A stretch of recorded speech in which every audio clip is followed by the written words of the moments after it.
Insanity and Death, a 28 dried gram mushroom trip report, posted to Shroomery 12 years ago.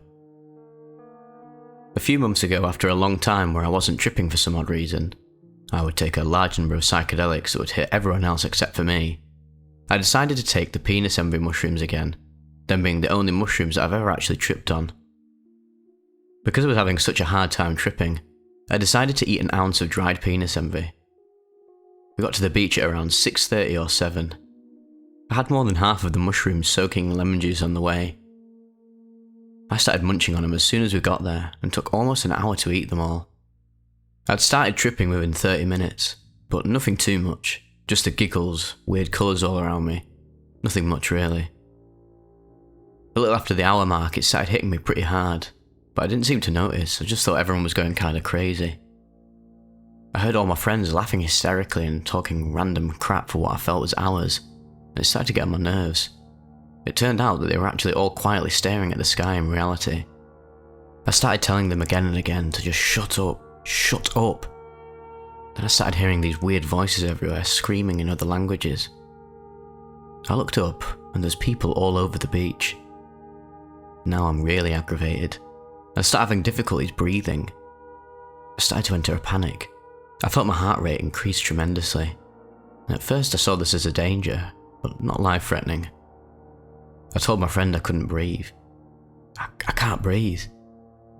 My friends then start fighting with each other as usual, which got me completely pissed off and made everything so much worse.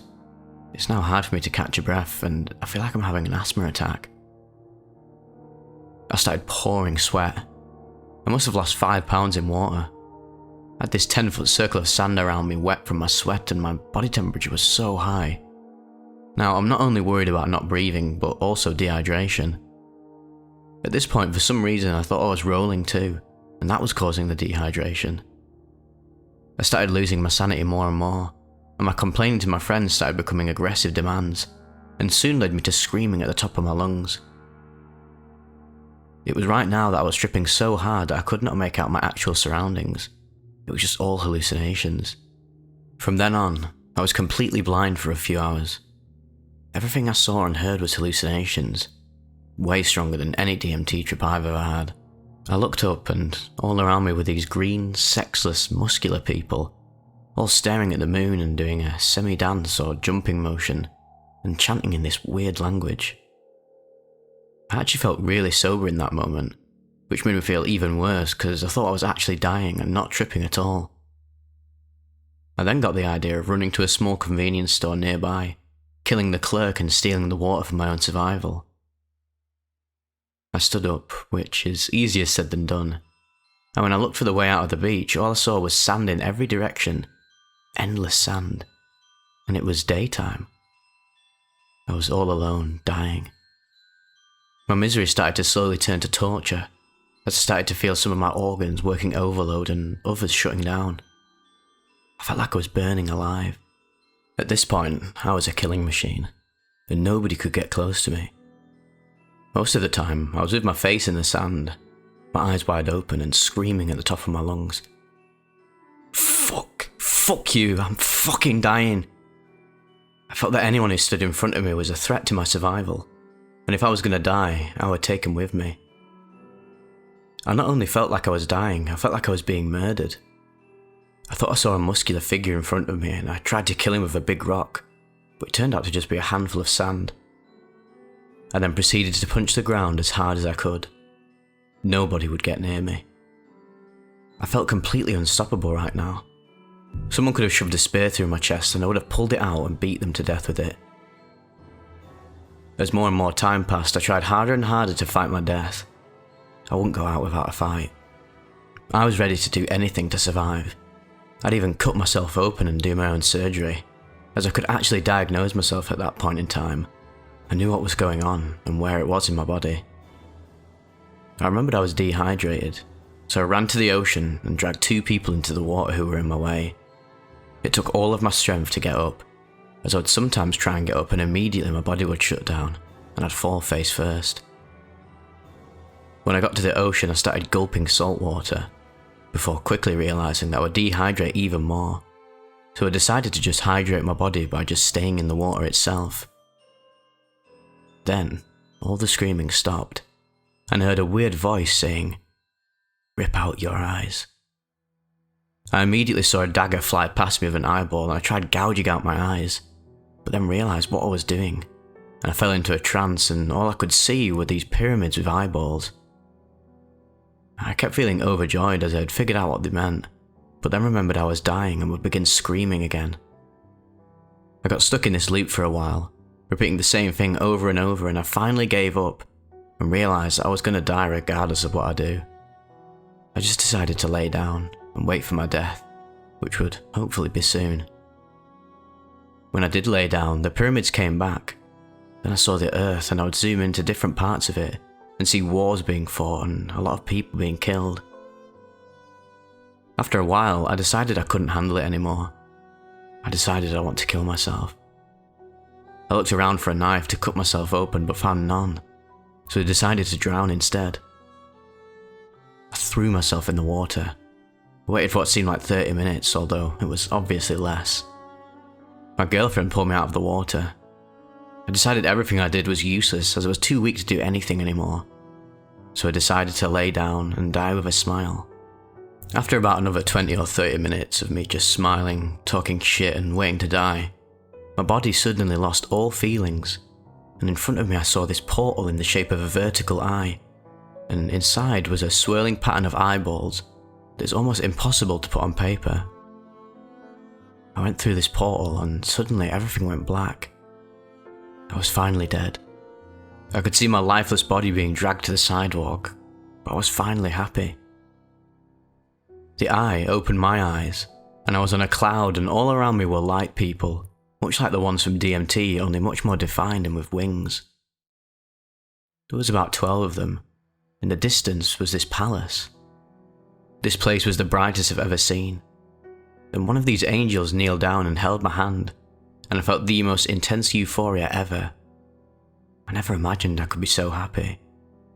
I felt like I was finally home. I'd made it to heaven, and I'd spend eternity there. It brings me to tears thinking about it. After a few moments, all of the angels got around me and grabbed me. They lifted me up.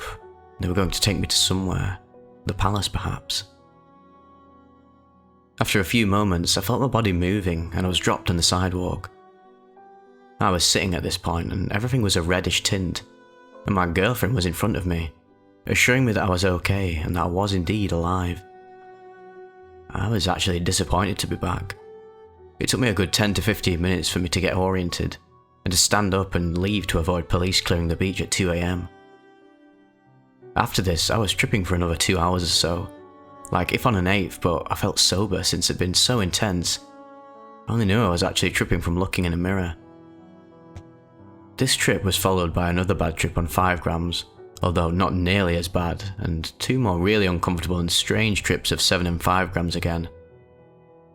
Every time I eat mushrooms, I get scared, but I always have a positive outcome and also very strange purging halfway through the trip. Thank you for taking the time to read my long trip report. I had to leave a lot out, but I hope you guys enjoyed it. Check out this drawing, which is kind of what it was like. To the left is the suffering I was going through, and to the right is heaven, the place I went after I went through hell.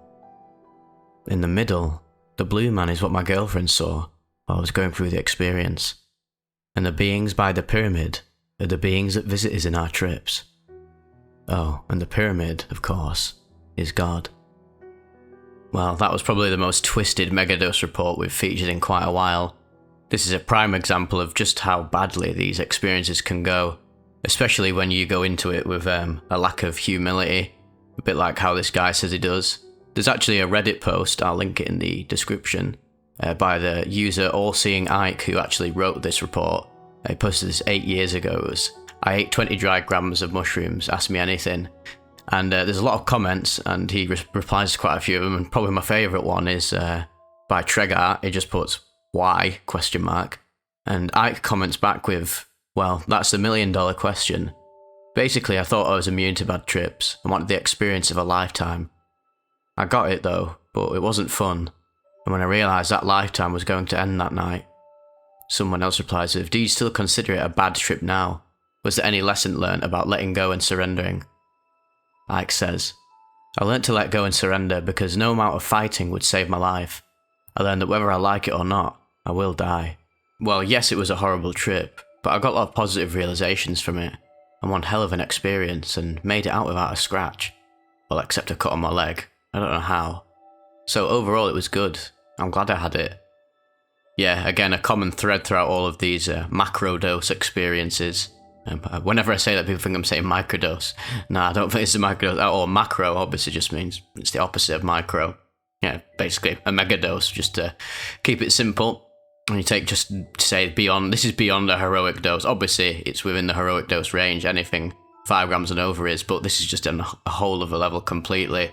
What you notice is that when you are tripping this hard and you're in such a deeply altered state that basically you're not even within waking sober reality, if you want to call it, you're basically in a dream, in a dream world. And even though you're in a dream, there actually are physical sort of repercussions within the experience of the dream. Obviously, a lot of the time people say they genuinely feel like they've been stabbed, they have had like, that they've lost limbs, they felt like they've been cut open, when these experiences do go to the hellish extent. But obviously then there's the other extent where people say they've felt genuine like orgasms and feelings of euphoria, deep physical pleasure that you can experience within sober waking reality, like how I'm touching my knee right now and I can feel that sensation. You can literally feel the sensation of the hallucinations when you're that gone and twisted, which is just incredible. A lot of this also happens on sort of like high dose Benadryl and delirium reports of people. I remember I recovered that report where a guy, or was it diamond hydrogenate, or one of those sort of substances, where the guy got abducted by aliens and they sort of made an incision on his chest, and he'd felt every single sensation, and he even sort of carried over into his waking reality, and he felt like he had a scar on his chest or something along those lines, and still felt the stinging sensation of being sliced open, which was, again, whether that actually happened, whether the hallucination actually caused an effect in his waking reality is up for debate, or whether during this hallucinatory experience he was actually just sort of like scratching himself or attacked himself with a knife and didn't remember, and that's what caused it. Either way, it just shows how mental these experiences can get, and how you really don't want to be doing stuff like this at all. I mean, some people can take to it, like go in the beyond heroic dose range and do it wisely and just seek an experience from a spiritual aspect, not just an egoic, I want to just sort myself out and experience eternal bliss. Because again, the hubris will lead to the bad trip spiraling out of control, because it's sort of just kicking you in the arse and teaching you a lesson and wanting sort of a shortcut to enlightenment without really understanding the ramifications of what you're doing. And yeah, the mushrooms especially will kick you in the arse. They really don't seem to enjoy people taking advantage of them, and I think fair enough. If I was a mushroom and some guy decided to eat 28 grams of me, I'd probably fucking start battering him.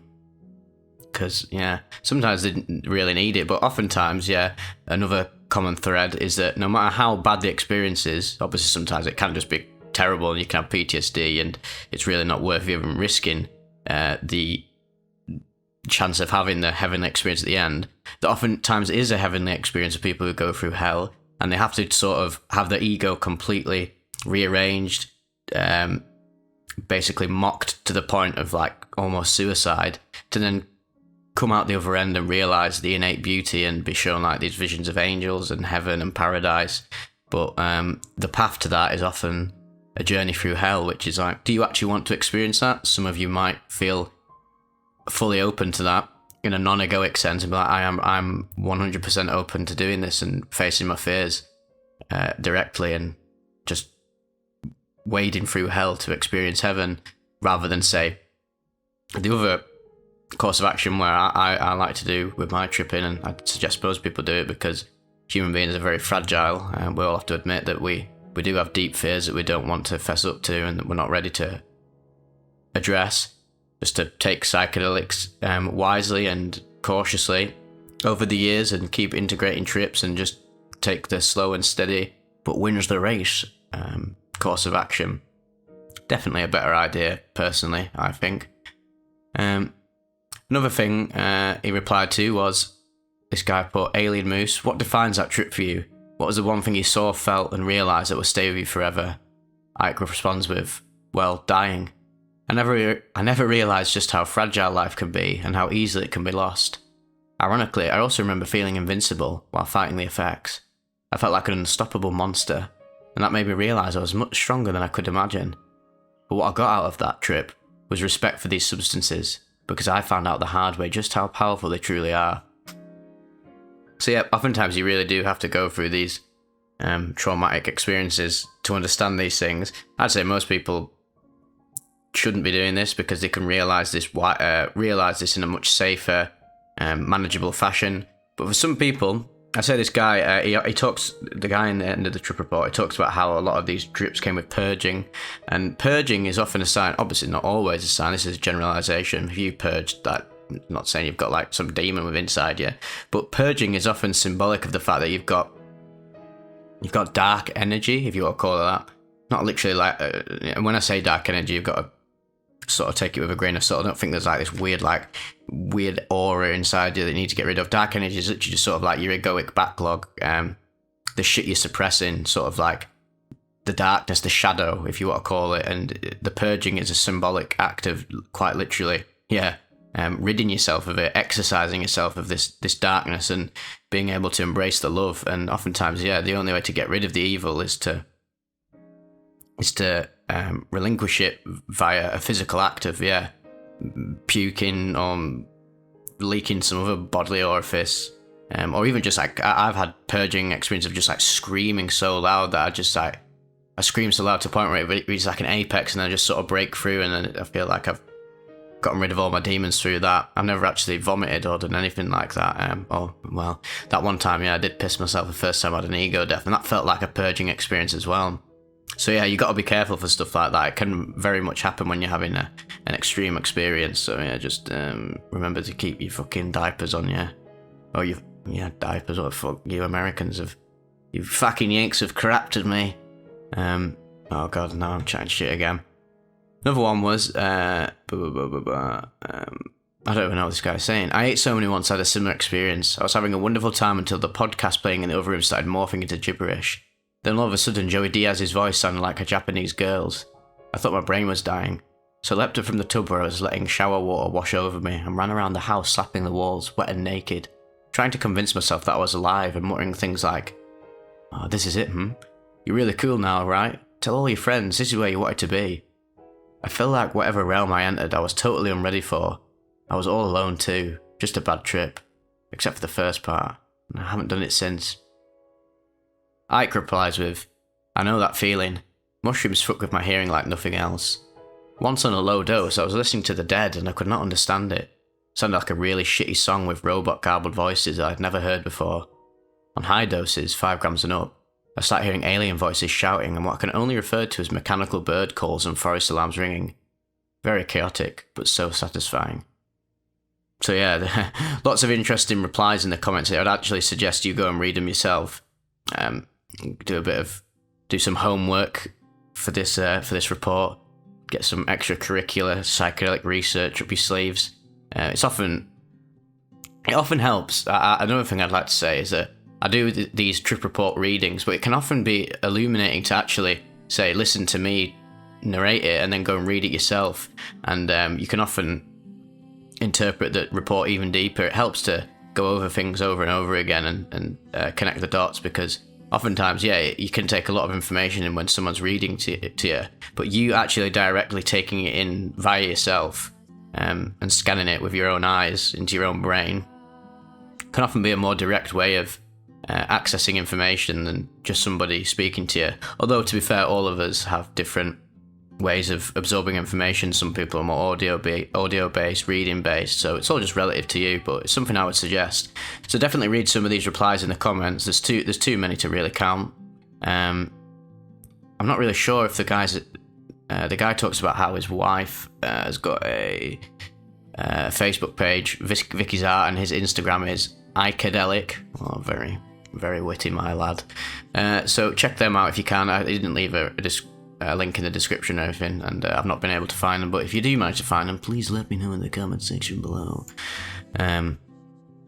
Well, this guy says something mad here. I'll just leave it on this. I once made the intelligent choices by Redditariaster. Made the intelligent choice of drinking about 5 to 8 mics of LSD at a Psytrance festival. Must have been micrograms. I felt like I was dying in every way possible for eternity. It was complete torture in every sense of the word. It was everything else too, but I couldn't agree more. Ike replies with, that must have been a hell of a ride. I've read a lot on thumbprint doses, which what you took is on the low end of that spectrum. It sounds a lot like what I got on 350 micrograms, except it would last way fucking longer. Remember, I ceased to exist and became everything, past, present and future, fractaling into itself. I can't imagine a few milligrams of LSD, but maybe someday I'll have a safe spot in a few days to try this. Oh my god, what a madhead this guy is. I'll have to see. To be fair, let me have a look on his Reddit account. Has he posted anything? Oh, he's fucking posted some in King Gizzard and the Lizard Wizard subreddit 21 hours ago. So it's definitely still going. Big ups, my man. I hope he stumbles upon this. That would be really cool. And if he could enhance this report by describing any more aspects of it and say, I might try and get in contact with him and ask him and see how the integration process has gone, because this was like 12 years ago, this report, but then the Reddit post was posted 8 years ago. So within that period of time, there must be some major integration. I'd like to see how he's doing with his own life. Hopefully wishing him all the best. And oftentimes, yeah, even though at the time, going for this horrible, torturous level of suffering, you do often really come about in the next few years and integrate it in the deepest, wisest, most beautiful way, and realise a sort of inherent love of life. But yep, I'll just shut up for now, and yeah, if I can, I'll get in contact with this guy, and I'd like to do another series soon where basically I get in contact with the people who've done trip reports. I'll do my best to contact people from like my own subscribers and people I've just found on Erowid or Reddit and that, and see if they'd like to come on the channel or write a follow-up report or like an integration report, which would be really interesting. It would help you guys, I'd say, process your own trips, which is something that I want to get deeper into. But yep, until then, I'll see you on the other side.